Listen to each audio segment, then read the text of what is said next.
Hi, I'm Joanne Ferrian. Tonight on KPBS Evening Edition, an Envision special on aging in San Diego. On January 1st of this year, the oldest members of the baby boom generation celebrated their 65th birthdays. This group makes up 26% of the U.S. population. One San Diego gerontologist says the aging of baby boomers is like the Titanic coming into the port of San Diego. Are we prepared to deal with it?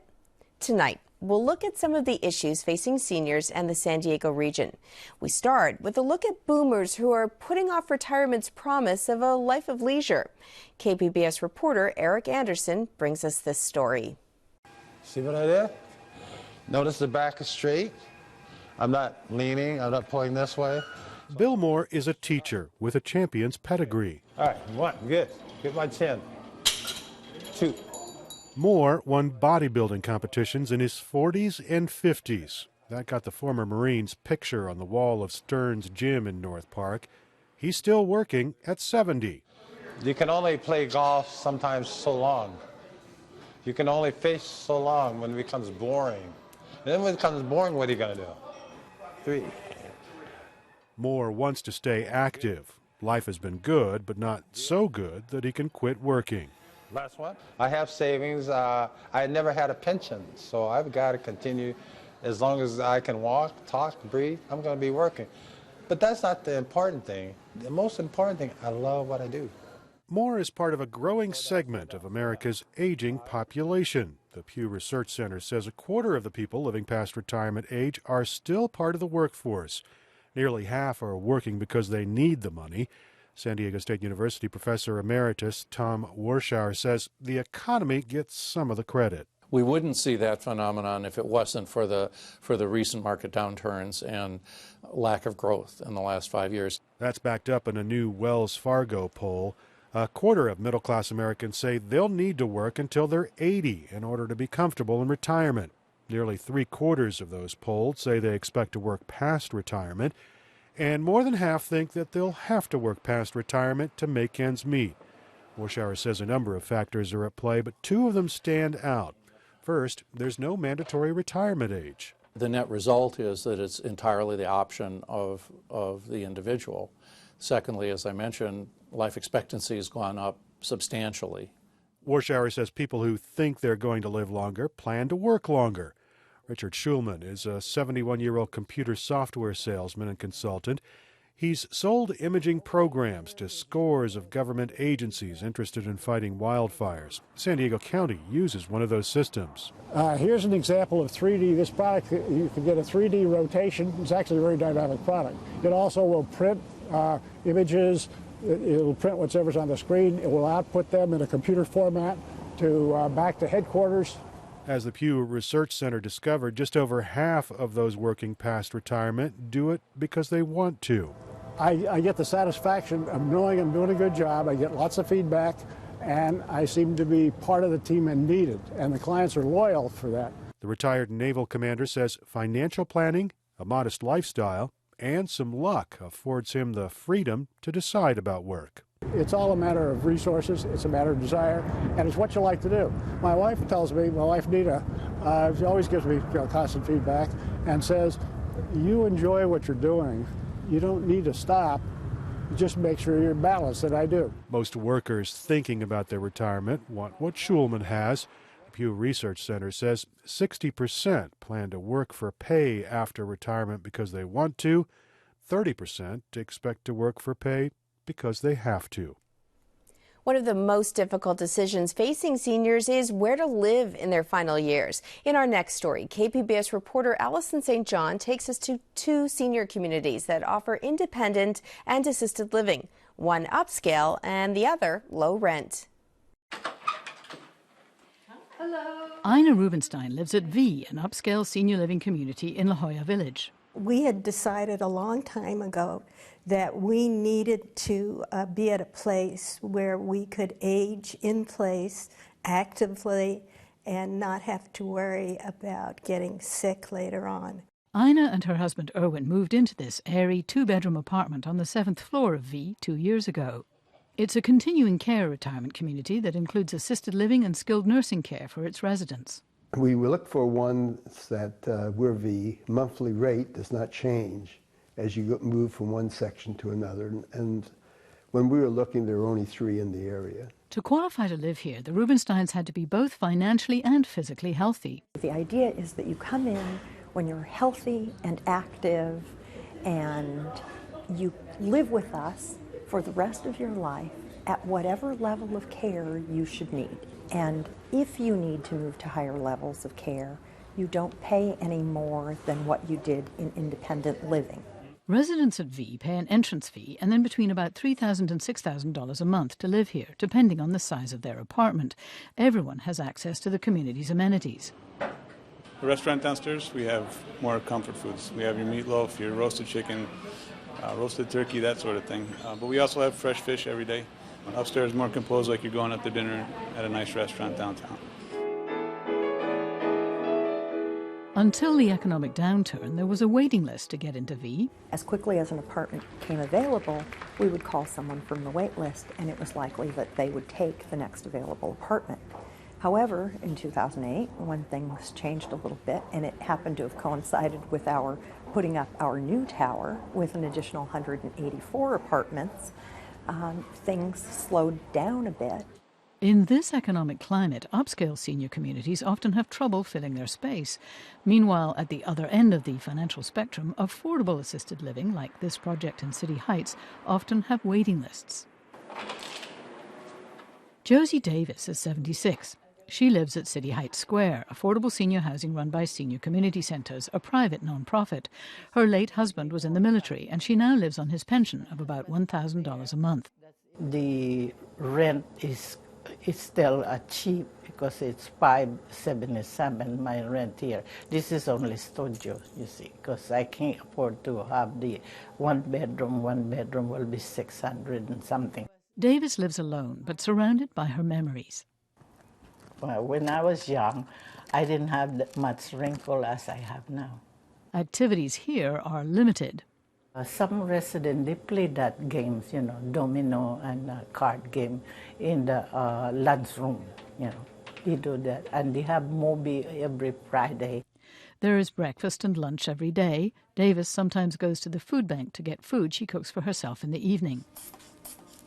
Nurse Carolyn Stevenson keeps an eye on more than 100 seniors living in this complex. We're showing here in City Heights that if we provide an affordable place to live, we provide nutrition, we provide supportive services, people can live here for the rest of their lives and die here, which actually is a good thing because it means they aren't dying in an emergency room, a hospital, or a long-term care facility. To qualify to live here, seniors have to be 62 and have an income below about $26,000 a year. Paul Downey of Senior Community Centres says most of the residents live on less than $12,000 a year. Rent is subsidized, so they don't pay more than 60% of their income. When we look at the gaps in services and the numbers of seniors who don't have adequate income in San Diego and in the state of California, that is of deep concern. And when you multiply that by the demographics that we're going to double the number of seniors in this country between today and 2030, it's a real problem. The Elder Index suggests more than 40% of seniors in San Diego struggle to make basic ends meet. What I have here is, you know, a place for me to stay, to sleep, to come home to. I have a place to come home to, so I'm thankful for that I'm not on the street. Research shows that playing music is a great way to exercise your brain as you get older, and socializing with other people is also important for good health as we age. KPBS arts reporter Angela Carone introduces us to the passionate musicians in the North Coastal New Horizons Band. My name's Michelle Godino. I'm 52 years old. On Wednesday nights, I come to the Museum of Making Music and play my trombone with a band, an intermediate band. That's what I've moved up to. An intermediate band, there's about 25 of us that play together for about an hour and 15 minutes. My name is Susan Billing, and I'm 64 years old. I'm Brian Billing, and I'll be 67 in March. There's a lot of research on the fact that playing music for older people really helps them keep their brain functioning well. And my mom is 95. And I want to live that long too, and I want to be able to think the whole time I'm living that long. So Now you tell me. yeah. I'm going to start with third line from the bottom, E-flat concert. I think the neat thing about New Horizons is that it provides an entry point for adults that either missed the chance to play in a group or always wanted to and did for a little while and then had to give it up for other, responsibilities or career choices. I'm Gerald Bongard, and I just passed 86 in September. I started to play when I was 10 years old in the Depression.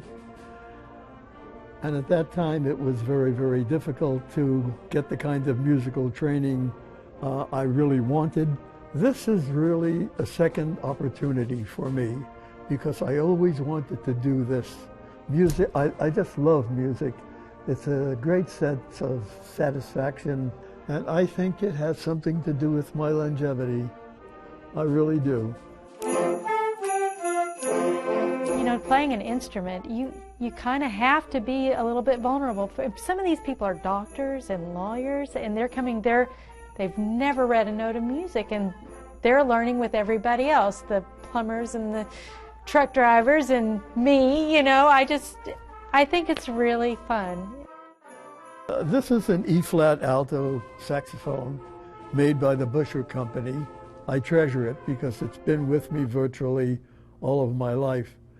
And it's something that I enjoy every day because I play it, and both of us, we get along.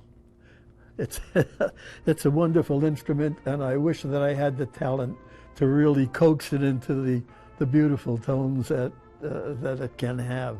Instead of just chop, make it a nice ta, light note with actual tone. It would be better than just getting to it and going, ha, I have a break, okay? I think the biggest challenge for them is that they know how it's supposed to sound, whereas an 8 or 10-year-old coming in, just woohoo, we're making a sound, they don't care, if it's good or bad. But an adult who has life experience listening to music, they know generally what they want to be able to do. You remember the fingering and you remember where the notes are and how to read the rhythm and stuff. This year, though, the intermediate band with all our flats and sharps is a challenge. I want to be them when I grow up. I want to be a person that would want to be in the New Horizons band because I just think every single person in this group is just such a unique individual and so full of life and so still enthusiastic about learning, which I think is just incredible. In our next story, we look at the realities of our modern world, where many people are having fewer children and families often live hundreds or even thousands of miles apart. KPBS reporter Tom Fudge tells us how these social trends will affect our ability to care for the elderly. Lunch is served at the Gary and Mary West Wellness Center in downtown San Diego. The people who dine here and use the services tend to live at or below the poverty level. But part-time staffer Peggy Shannon, who arrived here when she needed help, says the sense of community is very strong. They are just like family to me down here. And I know that I can call on them anytime if they need to take me to the doctor or if I'm too sick to go grocery shopping, they'll go for me. The need for that kind of support is keen among these old folks, many of whom either have no family or are separated from them by thousands of miles. Steve Hall, a clinical services director who works at the Wellness Center, says he often tries to contact family when clients become infirm, but comes up empty. Many times we ask for emergency contacts for a family member in a situation that I just described and there aren't anyone. There's not anyone. Aging alone is a product of individual realities, but also societal trends.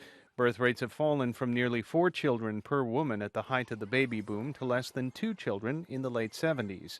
Increasing mobility also means even if you have kids, they may live far away. San Diego State gerontologist Jungwon Min says this all happens against a backdrop of a society where fewer and fewer working adults are caring for more and more elderly people. But if you go up, now you can see some triangle shaped changes to more of a silo. And if you think all those boomers who will be at the top of the silo in 2030 will rely on formal care in nursing homes, think again. Min says the past shows us informal care from family members is a crucial part of caring for the aging, despite the common belief that American families are abandoning the old. In fact, no, that's not true. Approximately about 75% of all the caregivings in the United States is currently provided by family members or informal caregiving. The people I spoke with at the Wellness Center had various answers to my question of what they would do when it came time for someone to care for them. 73-year-old Queen Johnson has no spouse or children, but she said she can rely on what she calls her extended family, her close circle of friends. I have a very good network, which is an extended family, since I don't have children or sisters and brothers, but I do have an extended family, which is very supportive.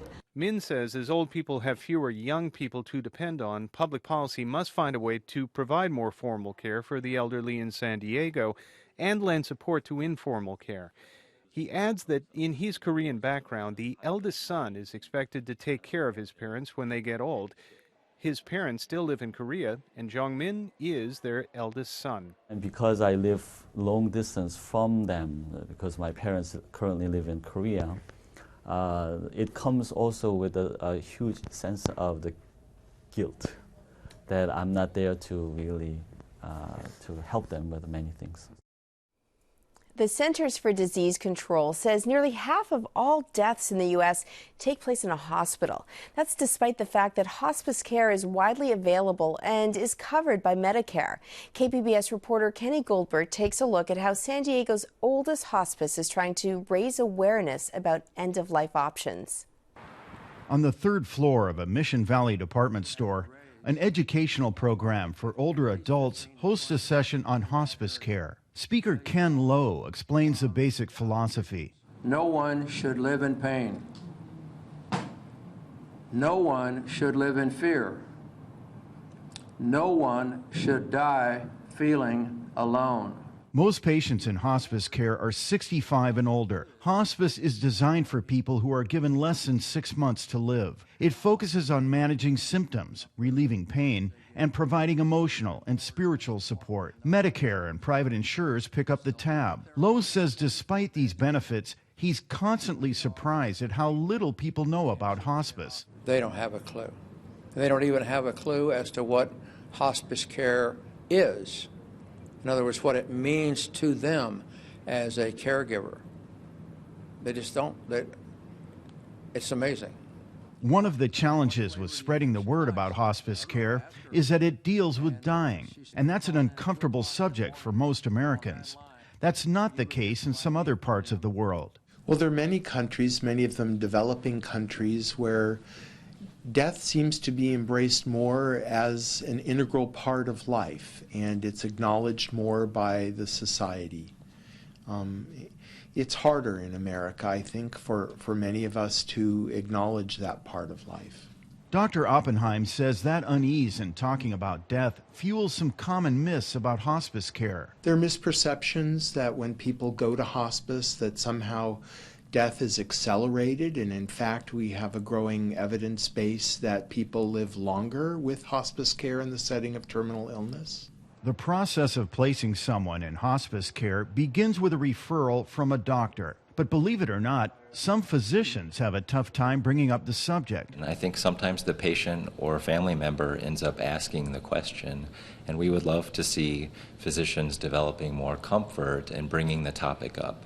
It's really what the patients and families want. The San Diego Hospice has an institute dedicated to training doctors in palliative medicine, which focuses on relieving suffering and enhancing quality of life. Over the years, the institute has produced dozens of graduates who are now teaching other physicians. The San Diego Hospice cares for about 1,200 people a day in their homes throughout San Diego County. The hospice also has the capacity to treat up to 24 patients at its inpatient care center in Hillcrest. After a brief stint at the center, 79-year-old Sadie Jacobs will go back home. That's where the vast majority of hospice patients spend their final days. Jacobs says if she could talk to people who are wondering about hospice, I tell them that's the best place they ever could be in their life.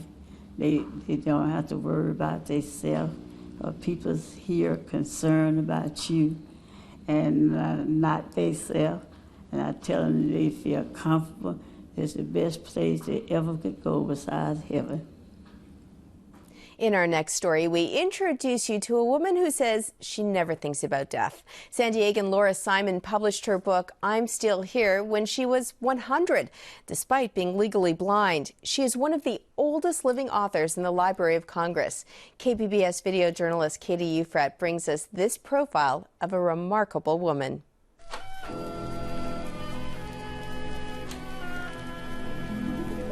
I am still here. Prologue. I am a writer, although sometimes I have my doubts. Wow, you are 100 years old? What's your secret?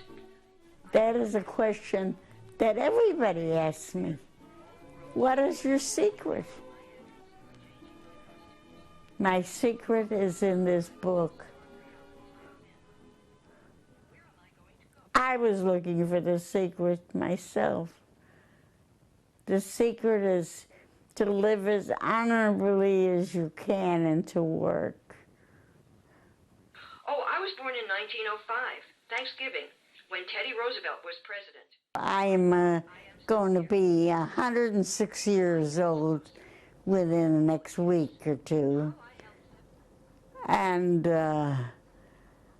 I must say that I stopped counting my age a long, long time ago. I'm much younger in spirit and the depth of my thinking. Here I am in the bathing suit. I'm very proud of this book. I wrote it by talking into a little tape recorder. And I talked in that little tape recorder for 9 years. And I did the paintings. Inside are my paintings. And my paintings come from the very depth of my being. It gives me life, gives me hope. I wanted to be in the Library of Congress because I was trying to reach the highest place where my book could live, forever you might say. And I reached that goal, and my goals go on. I still have goals. I was told that I'm the oldest living author in the Library of Congress. And the rest of the people are gone. The rest of the authors are all gone from the time of Washington. And my book is with all these great books. And the authors are gone. And as my title says on the book, I am still here. Is that me? The picture of an old woman with a white cane and a picture of me, a bride of 20, was next to it. I called an agent once. He said, I only want to ask you one question. Who would want to read your book? Why would they want to read your book? Finally it came to, and I said, I'm a survivor. That's who I am. I have survived 100 years of living. But I must say all the bad things now are behind me. And only the good remains, the love of my family and friends. And when I look out to the world from this height, all I see is great beauty. And that's how I live.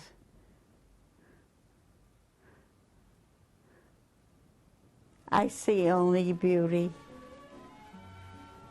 I don't think of death. There is no such thing in my mind or my heart. I feel that I'm going to be living forever. Laura Simon turns 106 on Saturday, and more people are like Laura. They're living longer. According to the Census Bureau, the number of people living to 90 tripled between 1980 and 2010. Better health care gets the credit. Well, you can see our series on aging in San Diego and send us your comments at our website, kpbs.org.